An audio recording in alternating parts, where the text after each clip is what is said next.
You're listening to the Skills for Meals podcast, episode 15. In today's show, we'll talk about the traits of a successful mindset. But first,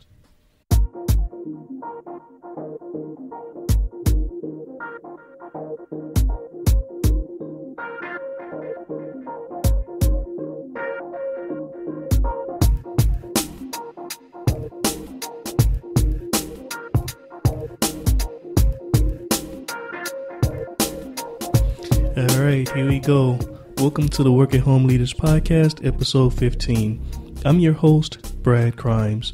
And as always, don't forget to visit my blog at workathomeleaders.com, W-A-H, leaders.com.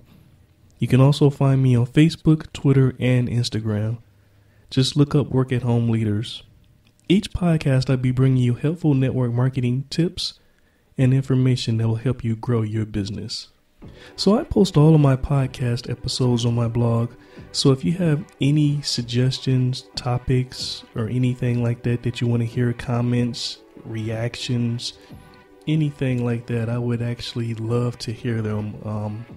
You can either leave a comment on the topic on a podcast post like you normally would for any other article post, or you can contact me by going to the How Can I Help tab that's located on the right hand side of the page.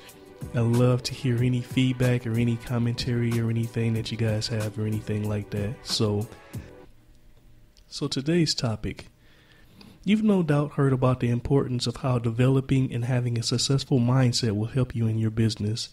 As you may or may not know by now, I'm actually a big proponent of training, and knowing what to do and how to do it will be the biggest contributing factor to your success. But the next biggest factor is your mindset. One of the hardest things about being an entrepreneur or network marketing is actually getting past the mental hurdles.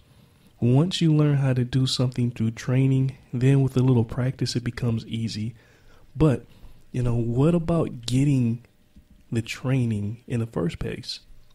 It's common that someone would give up in their network marketing, or I should say it's common for someone to give up in their network marketing business because they don't know how to do something, but fear going outside of their comfort zone. So that fear actually keeps them from proceeding any further. So mindset is a bigger component to success than many people realize. There'll be a lot of ups and downs during the journey, and how you bounce back from the downs can determine if you keep moving forward in your business. I'm going to quickly share a few of the more common traits that go along with having a successful mindset. Hopefully you're already doing some of these things, but if not, this will be a reminder of what you need to work on or what you may have lost focus on. So jumping into it now, the first one is desire. Now this is where it all starts for any accomplishments that you wish to achieve. It provides the motivation that is needed to see things through to the outcome. If you truly want to be successful, then that, of course, is what fulfills your desires.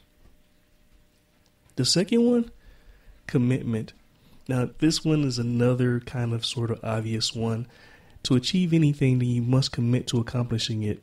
This is where it's important to maintain focus on your desired result. Without real commitment, are you really ready to do what it takes to meet your wanted outcome? People may say they're committed, but then at the first sign of the first roadblock, or the first sign or the sign of a first roadblock, they are ready to give up. This is where pushing forward and going outside of your comfort zone is a result of your level of commitment. And next is persistency. Rather important trait to have in the network marketing industry is persistency. There is no such thing as getting rich overnight in this industry or getting rich quick, unless you may have some extraordinary circumstances that really favor you. Now you'll make mistakes and you will fail at certain things. The important thing is to learn from those mistakes and failures and to use the experience to move forward. I made a lot of mistakes along the way. I continue to make mistakes along the way. So as any other network marketer or successful marketer out there. And they'll tell you that they learned from those mistakes and they use those mistakes to help them to grow their business.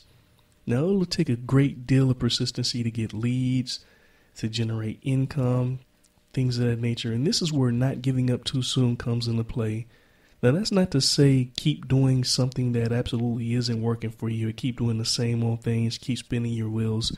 But when it comes to your business itself, it's likely not the business that's failing, it's you failing to make the business work.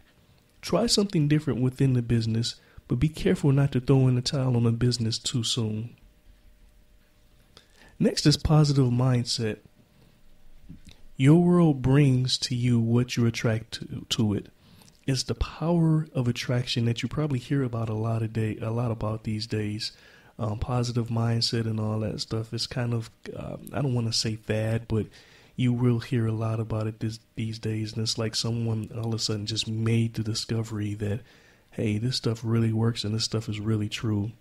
It's nothing really new. It's kind of age old, but with the, internet being the way it is today, it's finally coming into a lot of people's focus that it wouldn't have originally.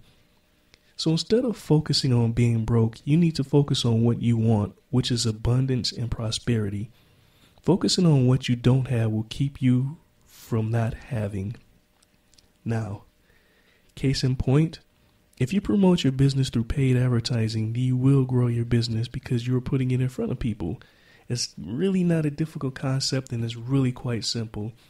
That is how all small and large companies grow their business, by advertising it and getting it in front of potential customers and prospects. There's even a cost with having a sales team. If you're the type of network marketer that says, I can't really spend money on advertising because I'm broke and I really can't afford it, then take a look at what you're actually focusing on. You're worried about how you don't have enough money to grow your business. And if you're worried about not having it, then you're not going to spend it or try to get it. Thus, your business won't grow because you won't spend the necessary amount of money to make it grow. Focus on not having, and you will become a have-not. So stay positive. It'll definitely help you along the way. And then last but not least, responsibility is the last one. And I really didn't mean to get so involved with the last one, but I'm really passionate about helping people see things from a different angle if I can help them. So one of the things that I always get a kick out of is when people quit their business and then blame the company. Or when someone is mad and basically blames someone else for being mad. You probably did that a lot, especially as a kid. What's wrong? So-and-so made me mad, or this person made me mad. And I actually still kind of hear that a lot, even as an adult. First of all, you always have a choice. You have a choice on whether you want to be mad or not. Just like you have a choice on whether you really want to be successful and do what it takes to get there. It's funny how the same business that there are people making millions in is to blame for your failures. Successful people take responsibilities for their own actions, emotions, failures, and success. In my mind, the opposite of responsibility is excuses, or it's just the effect of not taking responsibility. I'm not sure, but I may have to pull out my my inner Dr. Phil on this one and get back to you. So hopefully you got some value out of this and can at least use one of the things on this list to help you move forward, if not all of them. And hopefully, you realize how important mindset is to your success. Well, that wraps up this episode of Work at Home Leaders Podcast. Don't forget to visit me at workathomeleaders.com for more network marketing tips and helpful information. I'm Brad Crimes, and good luck with all your business endeavors. Until next time, enjoy.